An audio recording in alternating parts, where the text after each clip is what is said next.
Alright, guys, so I thought this would be kind of fun because, in theory, this could actually happen. Like, in theory, this is a crossover that is plausible because, A, we've seen tons of like, let me paint the picture for you. This year alone, we have 3 Ninja Turtle crossovers. 3.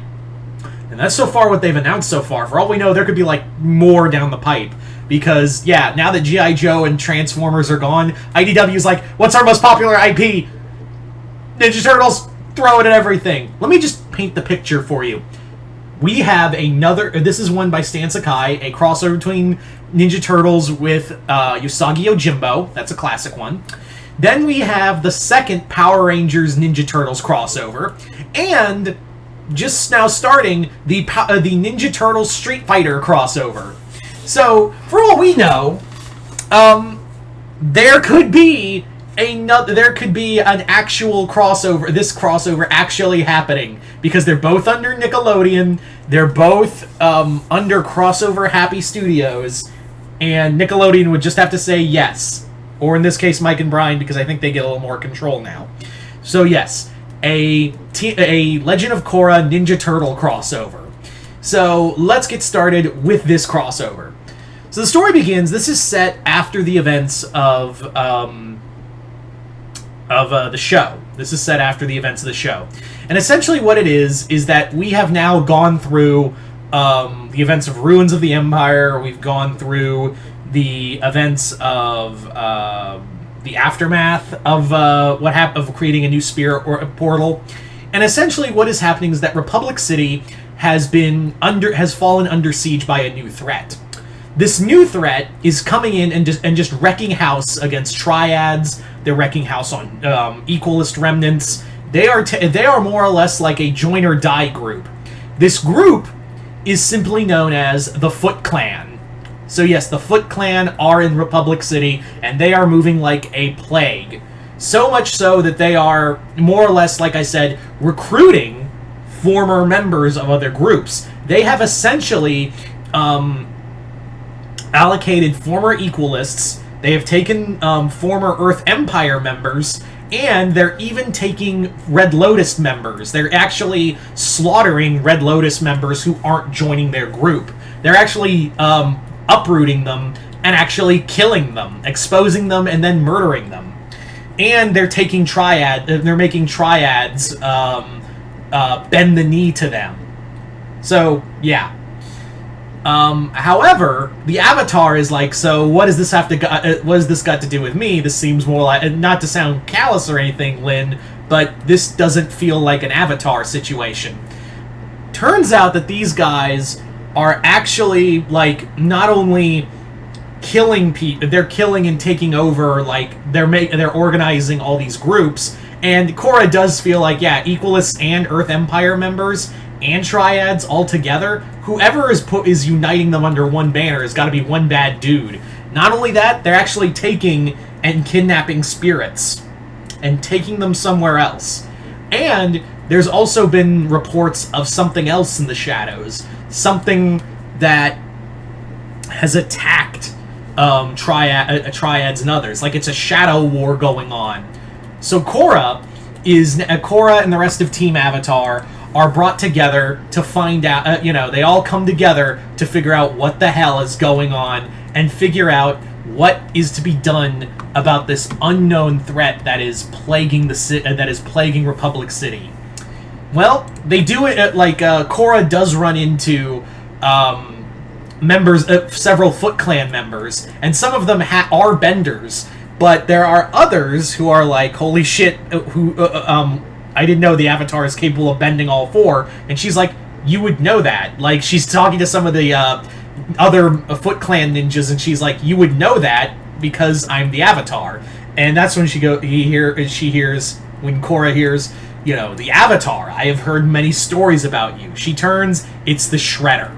And the Shredder is like, I have been waiting to meet you, and as far as I'm concerned, the story's a bit a little overhyped. And Korra's like, yeah, I get this a lot.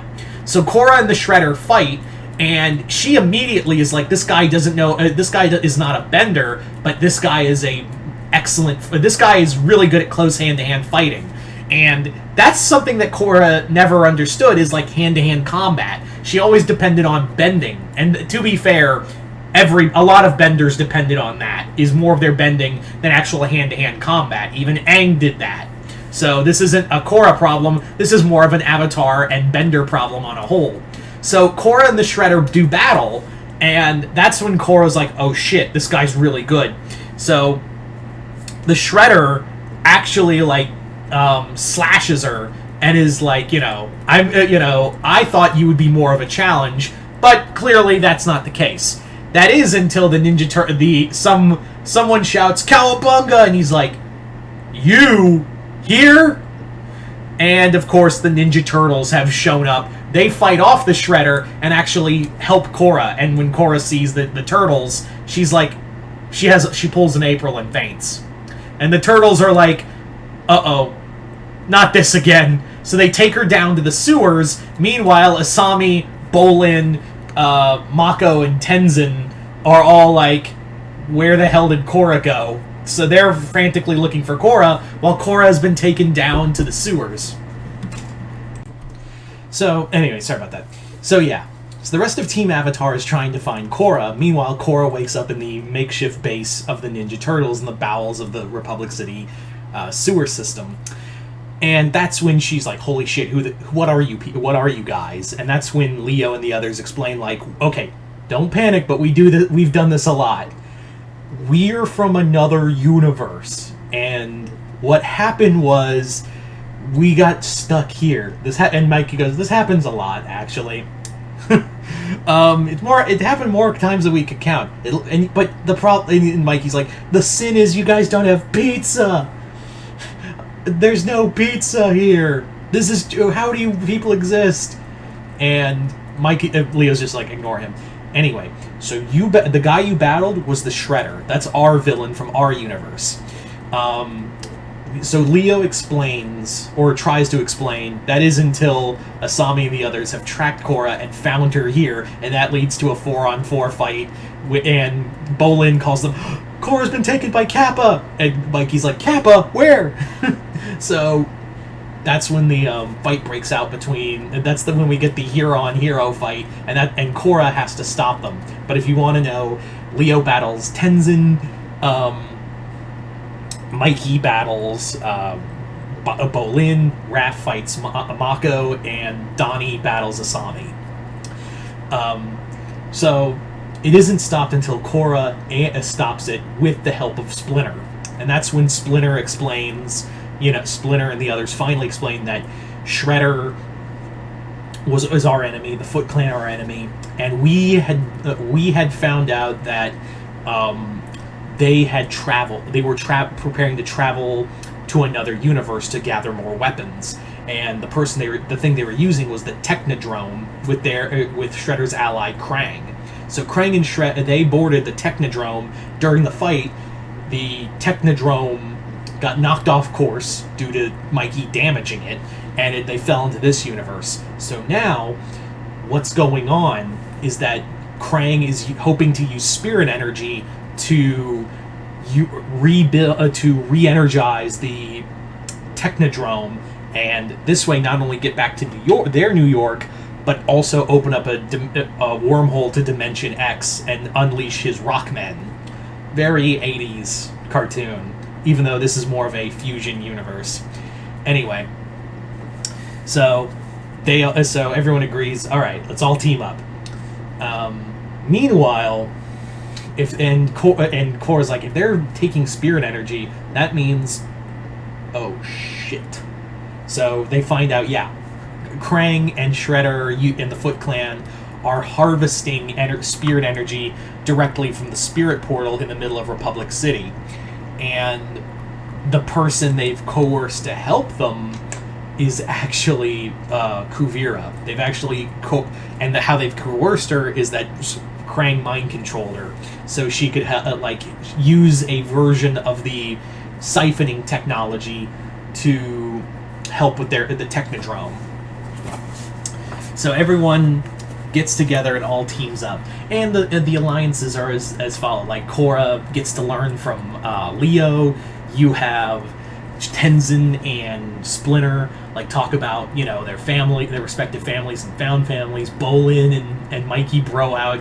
Raph and Mako just are kind of the stoic ones, and Donnie and Asami just kind of bond over technology.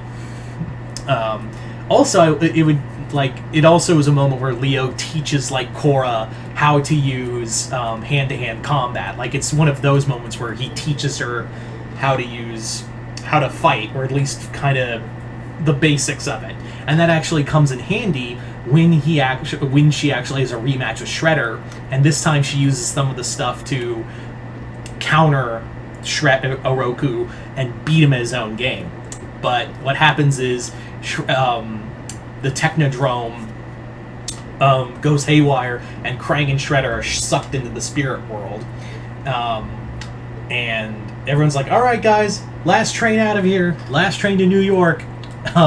And Korra's like, wait a minute, what about Shredder and Krang? And he's like, Leo's like, trust me, they'll come back. They always do. But they're like, until next time. And they all shake hands. They all bounce out of here. And that's the story. So there you go, guys. That is pretty much the my Legend of Korra Ninja Turtle crossover. Again, this is a crossover that, while seems outlandish, could happen. Like, this could be a thing that happens in the future, of seeing the Ninja Turtles meeting the Korra, Legend of Korra. They're both under Nickelodeon. They're both under Paramount. They are both popular franchises. It would just need IDW and Dark Horse to work out a deal if they were permitted. So that would be that's kind of the big thing with that. But anyway, so you guys tell me in the comments below, what did you guys think of this? I know it's a pretty brief one, but I thought it'd be kind of fun to finally talk about this one. But you guys tell me in the comments below, what did you guys think of this Legend of Korra and Ninja Turtle crossover? Did you guys like it, hate it? Comment below, let me know. And once again, hope you all enjoyed this. I'm Mr. Multiverse. I'll see you next time in the Multiverse.